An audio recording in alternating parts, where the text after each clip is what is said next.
Eufòria entre els jugadors del Barcelona. Feia 8 anys que no podien celebrar un títol. I decepció entre els de l'Atlètic Barceloneta. Decepció històrica, perquè feia 5 anys seguits que guanyaven la Lliga i la Copa del Rei. La final ha estat molt desequilibrada. Ja s'ha vist només arrencar.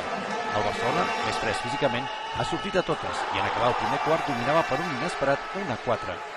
Excel·lent actuació del porter Iñaki Aguilar, escollit jugador més valuós del partit. I també excel·lent plantejament del tècnic Toni Esteller, que ha aconseguit que els boies del Barceloneta no poguessin rebre gairebé mai la pilota. El màxim anotador, un veteraníssim Iván Pérez, autor de 3 dels 7 gols del seu conjunt.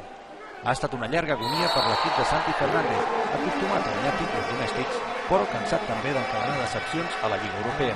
Aquesta temporada també. La victòria del Natació Barcelona pot ser un autèntic revulsiu per la resta d'equips i es prepara un play-off de Lliga molt obert, però tot i la golejada avui el Barceloneta no se'l pot donar per mort perquè segueix sent el principal favorit.